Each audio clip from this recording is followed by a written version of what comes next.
lanjut nomor 11. Nah, perhatikan nomor 11. Ini adalah oksidasi 2 propanol. Yap, oksidasi dari 2 propanol. Nah, masih ingat nggak teman-teman ketika kita berbicara tentang gugus fungsi, bagaimana strukturnya ya? Propanol ini adalah gugus fungsi apa? Nah, ingat, propanol itu berakhiran apa? Anol. Nah, anol karena anol itu merupakan gugus fungsi dari alkanol gitu ya. Alkanol atau sering kita sebut dalam nama trivialnya adalah alkohol. Gimana gugus fungsinya? Ya, alkohol itu adalah ROH. Nah gitu. Gugus fungsi lainnya selain alkanol atau alkohol, kita punya juga yang kita sebut dengan ya alkoksi alkana. Ya, alkoksi alkana atau kita sebut dengan eter. Alkoksi alkana atau kita sebut dengan eter. Bagaimana rumusnya? ROR. R itu apa? Ingat, R itu adalah alkil. Apa saja? CH3 gitu ya, C2H5 dan seterusnya. Ya. Nah, jadi setelah alkanol, oksi alkana, alkohol eter, lalu kemudian kita punya disebut dengan alkanal. Alkanal atau kita sebut dengan aldehid. Ya, aldehid. Ingat, rumus aldehid yaitu adalah RCOH. Saya ulangi tulis supaya lebih mudah. Ingat, RCOH.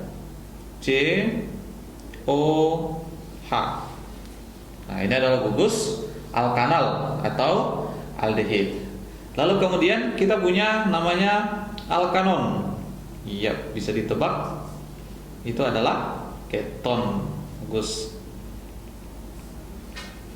Keton gimana rumusnya? RCOR.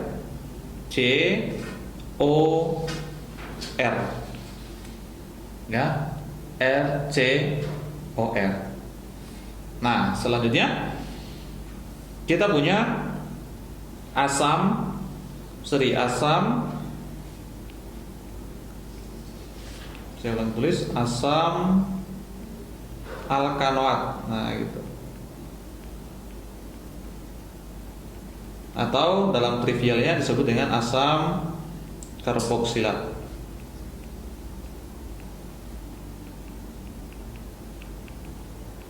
Gimana rumusnya? Yap, R C OH. Lalu terakhir yaitu adalah alkil alkanoat atau kita sebut dengan ester. Gimana rumusnya? R C OR. Nah gitu. Nah, sekarang kita ketahui tentang reaksi oksidasi. Reaksi oksidasi berdasarkan nomor 11 itu reaksi oksidasi alkohol atau alkanol.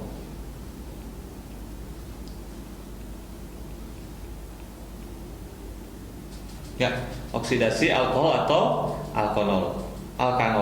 Nah, sekarang perhatikan dulu teman-teman.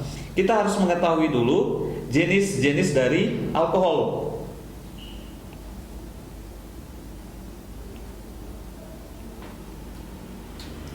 Ya, terbagi atas 3. Kita punya disebut dengan alkohol primer. Dia adalah alkohol primer.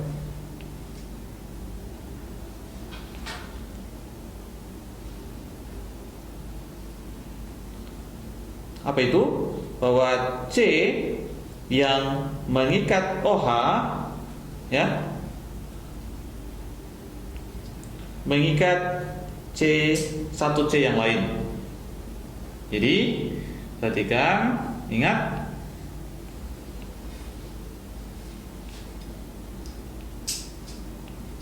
di C OH yang mengikat satu atom C yang lain, itu adalah disebut dengan alkohol primer. Nah, kemudian ada yang kita sebut dengan alkohol sekunder. Sekunder artinya apa? C OH itu mengikat dua atom C yang lain. Nah, gitu. Ya. C yang mengikat OH mengikat dua atom C yang lain. Ini loh maksudnya. C yang OH mengikat dua atom C yang lain. Begitu. Ya. Lalu terakhir kita sebut dengan alkohol primer. Keulang. Ya, alkohol tersier gitu. Ya, alkohol tersier. Perhatikan, alkohol tersier itu merupakan atom C yang mengikat gugus OH mengikat 3 atom C yang lain. Begitu. Ya. Ini penting teman-teman untuk mendeteksi dulu, mengetahui, mengidentifikasi alkohol apa sih yang dimaksud gitu. Sehingga kita bisa tahu reaksi oksidasi seperti apa. Nah, untuk alkohol primer itu biasanya kita lambangkan dengan 1 derajat gitu di atas. Lalu kalau alkohol sekunder dengan 2, dengan alkohol tersier itu kita lambangkan dengan 3. Nah, sekarang kita berbicara tentang oksidasi. Ya, oksidasi. Ketika alkohol primer dioksidasi, dari reaksi oksidasi, alkohol primer dioksidasi itu akan menjadi aldehid.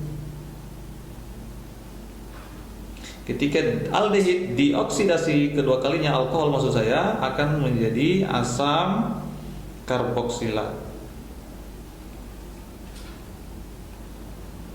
Nah, lalu alkohol sekunder 2 ketika dioksidasi itu akan menjadi gugus fungsi yang lain yang disebut dengan gugus fungsi keton ketika dioksidasi. Sementara untuk yang 3 yang tersier ketika dioksidasi itu tidak akan menghasilkan gugus fungsi yang lain. Oke, itu pengantar materinya. Nah, sekarang kita melihat dulu reaksi nomor 11 yaitu oksidasi 2-propanol. Ingat 2-propanol. Nah, bagaimana gambarkan terus? Ingat propanol ada 3C. Bagus. Jadi propanol itu 3C. Gitu. Lalu kita nomorkan 1, 2, 3. Berarti ini CH3 gitu ya. Ini CH3, ini berarti nanti CH. Karena di nomor 2 itu akan ada gugus OH. Nah, ini adalah 2-propanol. Nah, sekarang perhatikan. Ini termasuk alkohol apa? Primer kah, sekunder kah, atau tersier? Nah, perhatikan. Gugus OH ya, C yang mengikat OH, C yang mengikat OH artinya ini itu mengikat 2 atom C yang lain. Nah, yang ini dan yang ini, ya kan? 2 atom C yang lain. Artinya apa? Nah, ini merupakan alkohol sekunder. Ya, alkohol sekunder. Jadi fix ini adalah alkohol sekunder. Nah, ketika dioksidasi akan menjadi keton. Nah, di antara pilihan A, B, C, D, dan E, mana yang akhiran on yang keton? Jawabannya adalah yang B. Bagus. Ya. Kita akan masuk ke nomor 12. Perhatikan soalnya. Jadi, senyawa alkohol berikut yang tidak dapat dioksidasi. Oke, bagus. Yang tidak dapat dioksidasi. Nah, di pembahasan nomor 11 tadi, Kak sudah memberikan alkohol apa saja ketika dioksidasi akan berubah menjadi gugus fungsi apa. Nah, di alkohol tersier, pembahasan nomor 11, alkohol tersier ketika dioksidasi tidak akan bereaksi apa atau tidak akan menghasilkan apa-apa. Artinya apa? Dia tidak dapat dioksidasi. Nah, sekarang masih ingat tadi yang alkohol tersier seperti apa? Saya ulangi lagi sedikit. Alkohol tersier adalah alkohol yang dimana gugus C yang mengikat OH itu mengikat 3 atom C yang lain. Jadi perhatikan, ada gugus OH yang mengikat C yang mengikat gugus OH mengikat 3 atom C, disebut dengan alkohol tersier. Nah, sekarang dari A, B, C, D, dan E kita harus mencari kita harus menuliskan strukturnya agar kita ketahui bahwa ternyata ini merupakan alkohol tersier atau bukan. Nah, sekarang coba perhatikan yang A. Yang A. Lihat yang A.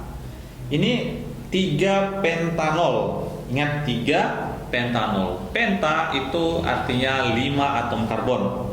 Jadi kita tuliskan dulu 1, 2, 3, 4, 5. Lalu kita beri nomor 1, 2, 3, 4, 5. Nah, kemudian di mana gugus OH itu berada di nomor 3 karena 3 pentanol. Nah, berarti di sini. Oke, saya lengkapi hanya berarti di sini hanya ada 3, di sini hanya ada 3. Sini hanya ada 2, sini hanya ada 2, ini hanya ada 1. Nah, perhatikan di 3 pentanol yang A ini C yang mengikat gugus OH hanya mengikat 2 atom C. Hanya mengikat 2 atom C. Artinya apa? Ini merupakan alkohol sekunder. Oke. B. Kita masuk yang B. Apa itu? 3 metil 2 butanol. Jadi gimana? 1, 2, 3, 4 butanol. Ingat 4 itu adalah butanol. Lalu kita beri nomor 1, 2, 3, 4. Lihat di nomor berapa alkoholnya? Di nomor 2. Lalu 3 ada gugus metil di nomor 3 di sini, CH3. Ingat patokan kita adalah yang tersier merupakan C yang terikat gugus OH hanya mengikat yang tersier tadi, ingat mengikat 3 atom, namun di sini dia hanya mengikat 1, 2 atom C. Maka yang nomor 2 masih dikatakan alkohol sekunder. Gitu. Lalu yang C. Opsi C, perhatikan butanol. Ingat ada 4 juga. Ada 4. Lalu kita beri nomor 1, 2, 3, 4. Dan gugus alkoholnya berada di nomor 2 OH, lalu ada gugus metil di nomor 2 gitu. Iya. Udah tahu kan jawabannya? Iya.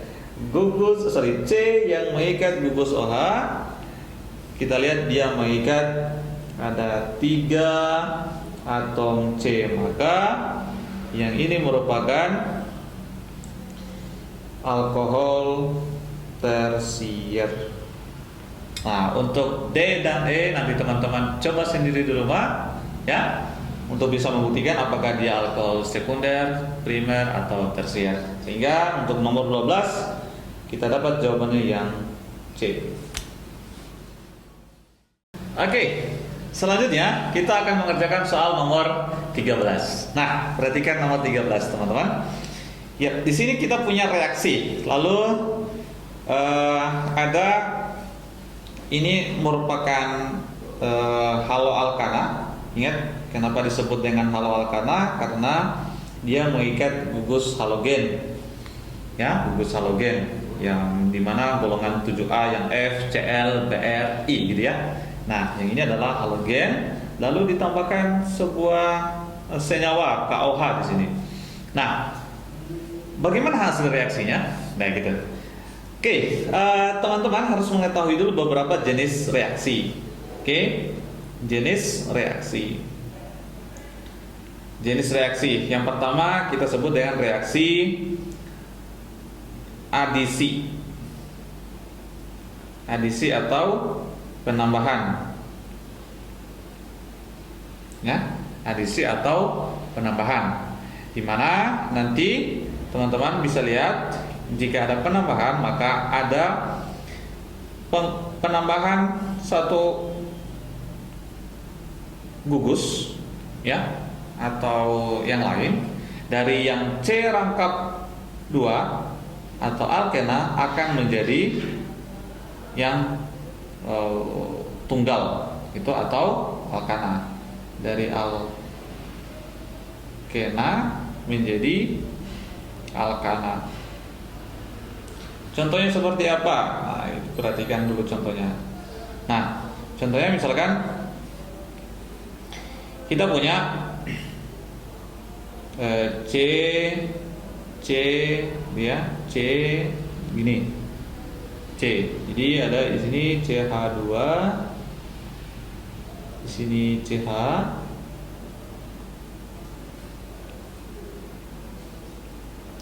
lalu di sini CH3.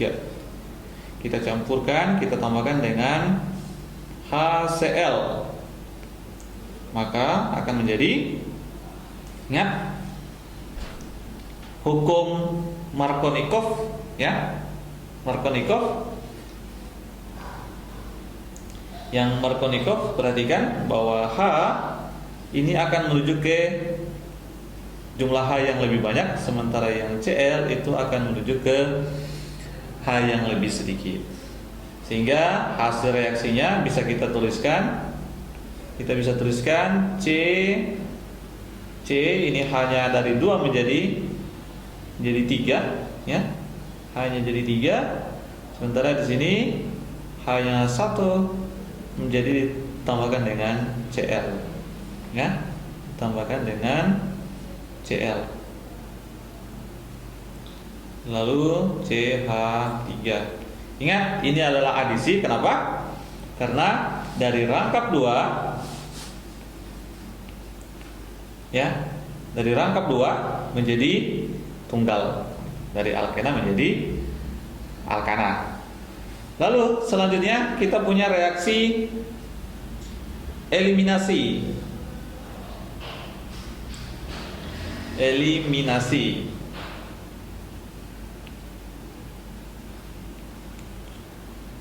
Ya, eliminasi. Perhatikan, eliminasi artinya ya kebalikan dari adisi. Ya, kebalikan dari adisi. Kita mengeliminasi dari, artinya dari yang tunggal, dari alkana menjadi alkena. Ya, contohnya seperti apa? Nah, Contohnya kita mereduksi. Nah, itu reduksi artinya. Misalkan kita punya C, ya, ini kita punya butana, atau kita singkat saja ya, kita singkat saja dengan propana. Nah, propana, lalu kita akan reaksikan, kita reduksi dengan sebuah asam, ya, kita reduksi, sehingga artinya apa? Yang dari tunggal dari alkana menjadi alkena. Nah, gimana kita menuliskannya? Kita perhatikan baik-baik. Jadi C yang dari hanya 3 menjadi hanya 2. Dari hanya 2 rangkap CH3. Nah gitu. Itu eliminasi. Ya. Lanjut. Reaksi yang ketiga adalah substitusi. Substitusi. Artinya substitusi apa? Penggantian, ya, penggantian. Jadi, misalkan kita punya CH3 CH2 Cl gitu. Ya, kita tambahkan dengan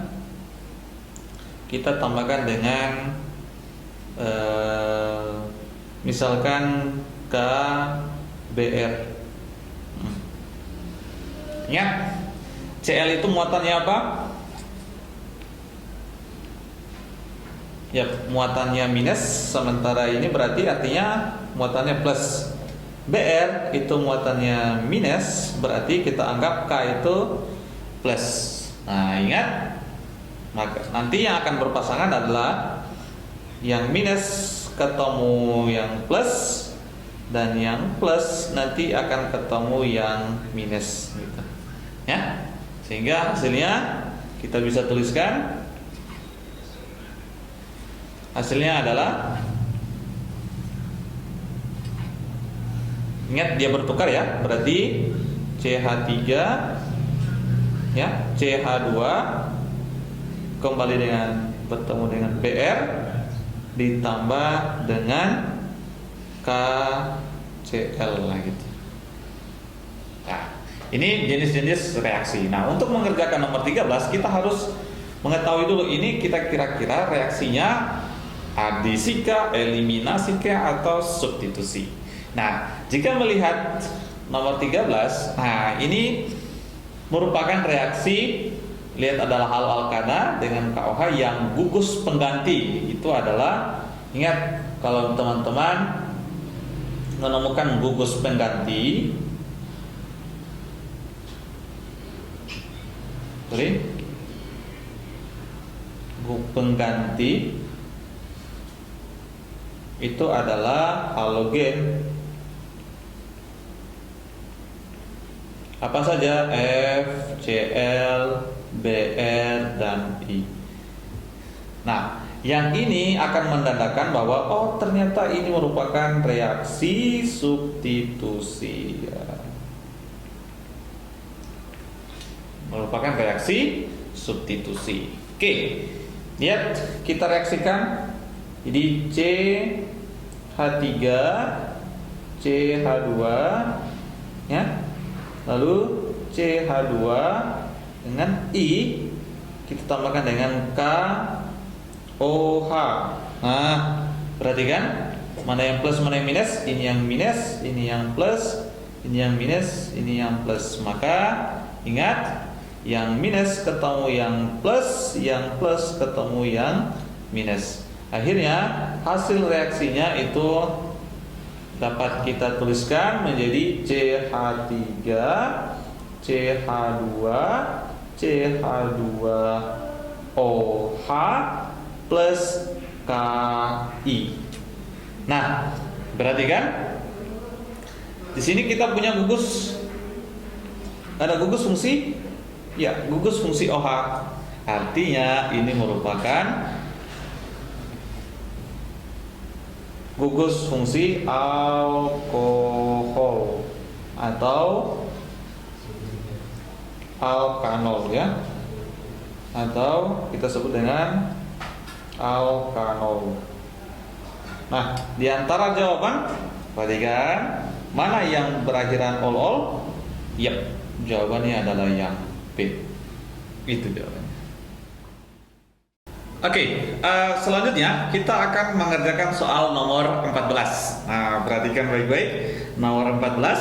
Nah, dari penjelasan pembahasan nomor 13 tadi, nomor 13 tadi, kira-kira itu ini termasuk reaksi apa? Reaksi apa? Adisi kah, eliminasi kah, atau substitusi? Nah, coba perhatikan teman-teman. Nah, H2SO4 masih ingat tadi teman-teman? H2SO4 ketika ditambahkan H2SO4 artinya apa? Kita mereduksi. Nah, artinya kita apa? Mereduksi. Jadi, maka ini termasuk merupakan reaksi eliminasi. Ini merupakan reaksi eliminasi. Nah, bagaimana reaksi eliminasi tadi? Iya, jadi ada CH3 ya, CH2, COH, jadi CH3 ketika direduksi dengan H2SO4, asam H2SO4, H2SO4 sebenarnya kita hanya mengambil H plusnya aja gitu. Nah, kita mengambil H plus. Nah, ingat dengan H plus, ini muatannya minus, itu muatannya plus. Ya, muatannya plus. Sehingga apa? Nanti OH- itu akan terikat dengan ya, terikat dengan H plus. Dibawa pergi, ya, gugus pergi. Ya, ini merupakan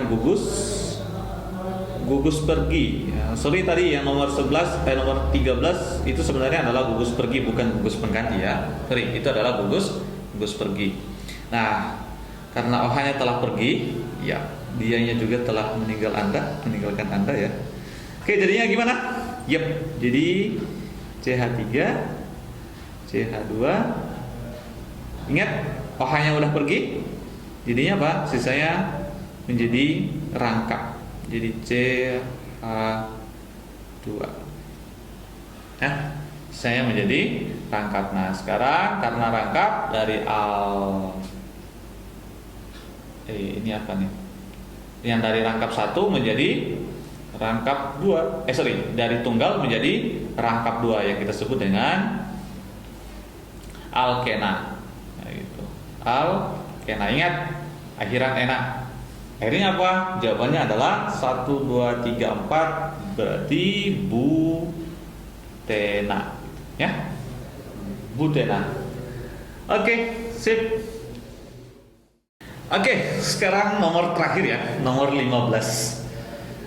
Oke, perhatikan soal nomor 15. Reaksi santoprotein dengan protein akan menghasilkan endapan jingga. Nah, kira-kira dengan endapan jingga untuk reaksi santoprotein itu menunjukkan apa? Nah, teman-teman, sebenarnya ada beberapa reaksi yang teman-teman harus ketahui. Ya, ada reaksi biuret, ya. Ada reaksi santoprotein, juga ada reaksi beberapa yang lain. Nah, untuk reaksi santoprotein sebenarnya itu menunjukkan apa sih, gitu ya? Santoprotein itu hanya menunjukkan adanya inti benzen, adanya inti benzen. Dan ditunjukkan dengan warna jingga. Jadi kalau tidak menghasilkan warna jingga, maka protein tersebut tidak memiliki inti benzen. Nah, dari reaksi tersebut santoprotein, ya berarti jawabannya adalah B, ya, memiliki inti benzen.